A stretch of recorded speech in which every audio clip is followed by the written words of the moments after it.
been an inspiration for us women who make music. What is your message for us more experienced musicians, the beginners, and the girls who are still trying to find the courage to play? Well, you know what? Especially at our girls' camps, because, we have girls' camps here at IMA every year. One of my big, let's say, lessons that I pass on is have the courage to fail. See, because in failing, you learn so much.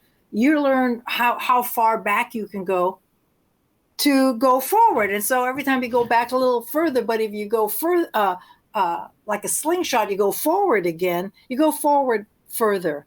And understanding that, I think, is really important, because failure is as important as success, because it teaches you how to deal with success. Quite frankly, success is not so easy, So that's number one. Have the courage to fail at anything you're doing, either a guitar lick or a song. It's not so good. Well, let it lie for a while and come back to it. Maybe it'll be better. All that kind of stuff, I think, takes a lot of courage. You have to admit that you're not so, the best that you can be yet. So that's number one.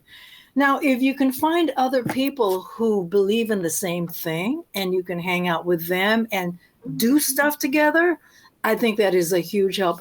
I feel like it's almost impossible to do it by yourself. Like with Jean, at least I had my sister, Yes. Yeah, and in the band, the girls would come, they would go, but always it was me and Jean, right? And then when we had the band in different phases, we had the entire band en masse, like moving together, creating together, going to a restaurant together, walking down the street together, loading our stuff together. Take joy in that. Take joy in every place that you can get it.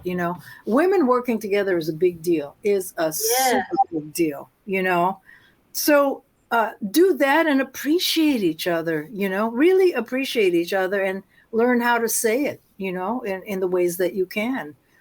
Sometimes you just write a lick and that's a gift to somebody, But the main thing is you do it and you understand that it's a process and it's really hard. I just had a Zoom meeting with a young woman who came to one of our recording camps right here at IMA a few years ago. And she wants to be a record producer. So she's asking me questions about being a record producer. And the first thing I said there is, and like she said, my parents are asking me, well, how are you going to make money? And I said, that's a good question. Because being a record producer is really hard. But even she didn't realize that girls couldn't get into the recording studio in any way in like 65 with any power as an artist, much less a record producer. I didn't even get a gig as a producer till the second half of the 70s. And I circulated around. I did lots of demos. I did work after work that didn't get noticed until it started to get noticed, right? So I had so many failures. I mean, leaving Fanny felt like a failure to me, but it felt like something I had to do in order to survive and grow. So you have to listen to your inner voice. You have to listen to, those who are really trying to help you. And I'm talking about our angels, our ancestors. I really believe in that. I'm not a person who believes that I'm just in this world by myself, doing it all myself. I need their help. And I ask for it. So, I think these are places where you get the courage to stand together in strength. And that is so important. You realize that you're standing together in strength. Who's going to try? Not try? Because we're there. We're already there. You just don't realize that you're trying to knock us off. That's just because you don't know, because you're an idiot. Or whatever word you want to see. You're non-knowing. Okay, that would be a nice way to put it. Standing together is really, really key. The more sticks you can get in your bunch, the stronger you're going to be. I gotta ask, how was working you two together? And well, the rest of the band that I have you two here, Bobbi Jo and June, how was working together on this? I mean, Bobbi Jo hitting your door, say, I want to do a documentary. You say, okay, come in. I don't know how it was. No, Bobbi was only there for part of the time. So she was putting together the documentary from some of the present and a lot of the past, and into the future with Jean's stroke. So that's a whole, it's a different type of question, I would say, for Bobbi Jo, wouldn't you say, Bobbi Jo? Well, I mean, for me, like how was it coming together? For me, yeah, it was the discovery of the band, like I said, through the website, and then reaching out to June, and I was most in touch with June. I was in touch with Alice a little bit. And then at one point I was telling June, like I'd really like to follow, because my films are historically very cinema verite, following life as it's unfolding. I really love that serendipity of that, and being, in that space in life as it's unfolding. I think it's such an honor to witness that and be part of that. And so June and I were speaking about, different ideas of how it could maybe be following a girls' rock camp, but then there's all the permissions and the girls are so young. So it's just, so we said, oh, well, let's stay in touch. And if something happens and, that's a kind of what I call a forward momentum arc, let's stay in touch. And, June got busy. I was finishing a previous film. And then when number 45 was elected, my daughter literally was crying in tears, alligator tears. And when I heard about the Women's March in Washington, I said, I'm taking you there. And I met my sister and her daughter, who was the same age as my daughter. And we were standing there in front of the stage. The girls were climbing a tree. They were about 13 at the time. And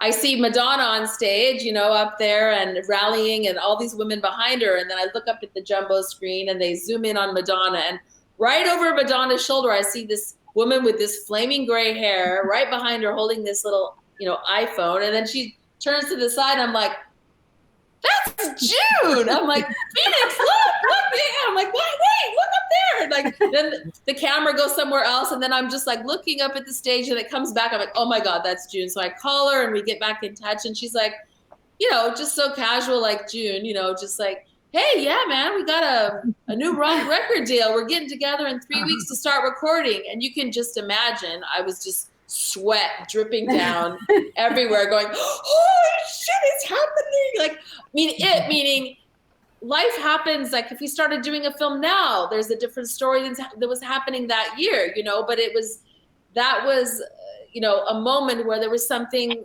coming together. And so I literally started filming with June and Bree and Jean, and Anne was there at IMA that night. The night before they started recording the new album that they recorded together, Fanny Walk the Earth. And I mean, I can't speak for June and the other bandmates. I mean, I was so in awe and honored, and arriving at IMA, this mecca of, music of women and nurturing girls. I mean, it was just so magical being in that space. And my daughter actually went to a camp run by one of June's, I think her first student, Sonia Kitchell. Yeah, and she, very first camper. Her first camper, Sonia Kitchell, has been doing these series of songwriting camps, and she held one of them at IMA. So my daughter was there, and my daughter also came for the, when we were filming at the summer, where you have the beautiful woman, the young woman guitarist. Yeah. What's it called? It's a celebration of Lady women. Lady in the Amp. Lady in the Amp, and it's where they bring back all these women that are mentors, but also young women who have went through the camps. And my daughter got to sit there on the grass and watch all of this unfold. And you see the result actually of our yes. What we do is the teachers and the mentors, we cover songs that girls have written at camp, and we bring it to flower, and it's quite incredible.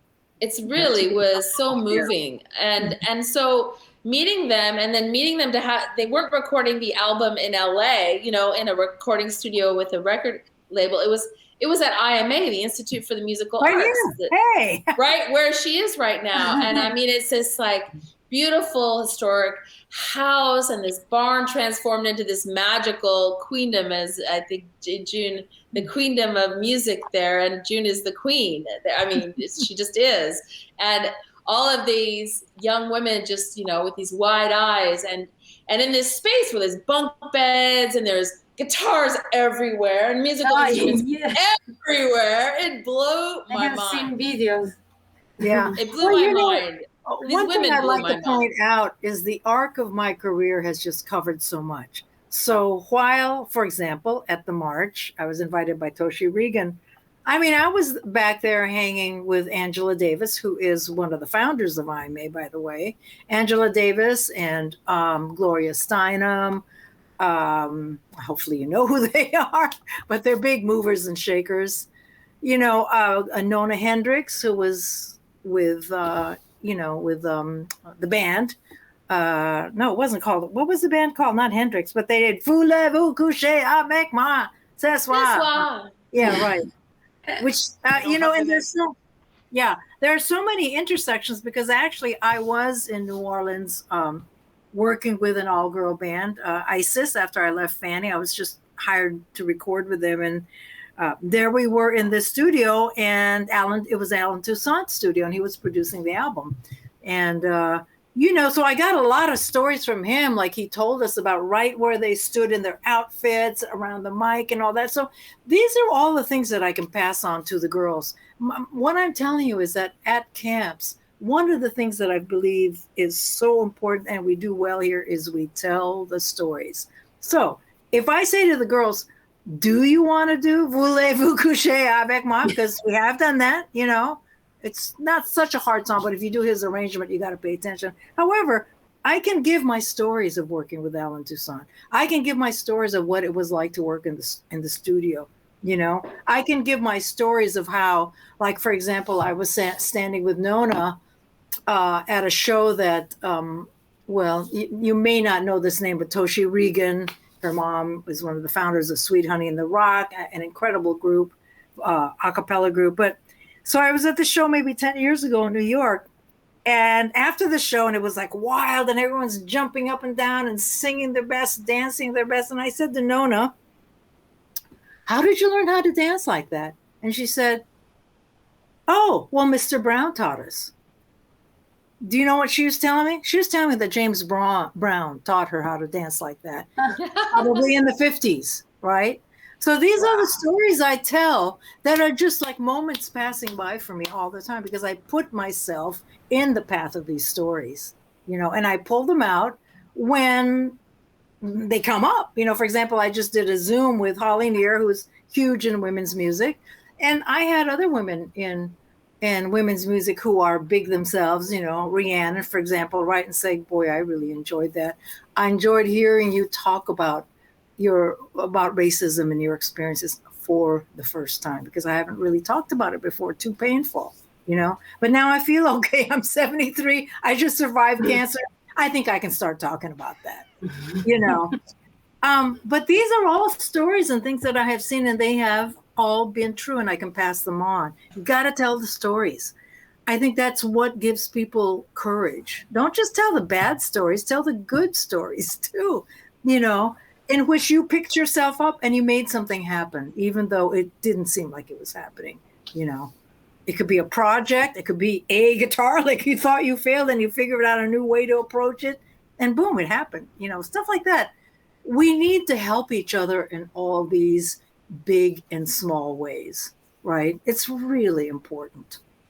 Well, yeah. I mean, as June said earlier about, her advice to young women in music about, not giving up and the vital importance of failure to success. And it's really can't be underestimated because resilience, you cannot succeed without resilience. Literally, like you can't succeed, like failure to me, what I say to my daughter and I think Fanny represents is you can't succeed without failure. You have to fail a lot and jump over those hurdles in order to get to success. So look at failure as your friend. Look at failure as, I feel uncomfortable. Okay, that means I'm headed in the right direction, not in the wrong direction, And women, especially coming, as they say, history is written by the victors. Well, we as women need to think like winners, think like success, think that our stories are valid, our stories are important, our stories are important to be shared. And there's a lot of history to make up for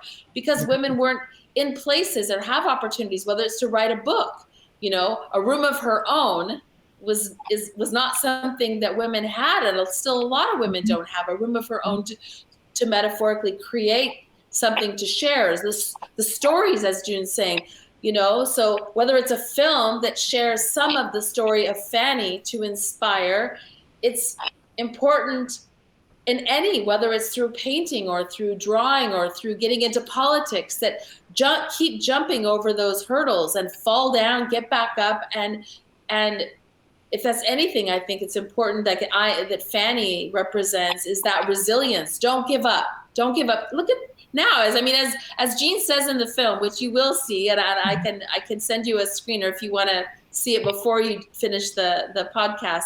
But is as Jean says, maybe I'll be famous when I'm 80. Well, Yeah. like I'd like them to get into the Rock and Roll Hall of Fame before then. Mm-hmm. Well, you said something great. I like words, and you change from failure to hurdles. I think failures, as you said, you gotta lose the fear. You have the courage of failure. That's the right thing. It's not actually a failure. I think failure is like the mainstream word that the victors use for trying to have fear of doing things. May I make a comment? Please. When you're working with young girls in a rock and roll girls camp, it's oftentimes failure. They just don't understand that the full meaning of failure, to take advantage of it, is like, it's like when you put shit in the ground, it's going to help something grow. You know what I'm saying? Yeah. So to have that failure means that you have the possibility of transformation. And it's really important to know you don't fall down and say, I failed. Yeah, you failed. But then you have the opportunity to get up and turn that into something else. Resilience is a great word for that, So the fact that you keep moving it ahead and you are awake to what is happening, awake to the possibilities, awake to people giving you advice. Because believe me, if I'm around you, I'm going to give you some advice. That's my job, So find those people who will give you advice. You can find them, People can find me. They can find IMA. We're here, ready and willing to, to help. So I think failure is a word that can be used in different ways to denote certain circumstances. To me, I always think of failure as, even if you think you failed today, you wake up tomorrow and all of a sudden you got a different attitude. And what had been a failure, now you can use that as you spring from it, Yeah, what did you learn from that? Well, it happens helped you grow. Yeah, it happens to me all the time. And I believe in failure. I believe in the outgrowth from failure. And I believe that I actually don't even believe in failing. You know what I'm saying? It doesn't actually exist. It's a momentary state, if you want to look at it that way, because we can all turn. Listen, when I left Fanny, I was seen as a failure. Everybody just said, she did too many drugs and she lost it, blah, blah, whatever. I left the scene, so I didn't hear it all. But, I went from that failure to now, 1973, I'm sitting in a Yes, which is a recording studio owned by women, where any woman can come and record and be a record producer and come and take classes and talk to me about what I've been through and so on. So how long did it take my failure from leaving Fanny in 1973 to 2021? That's a long time. But I can tell you that it was not a failure. The illusion of, and plus you're so afraid of failure, it's also not believing in the fear of failure. There's so many fear, overcoming that fear. Yeah.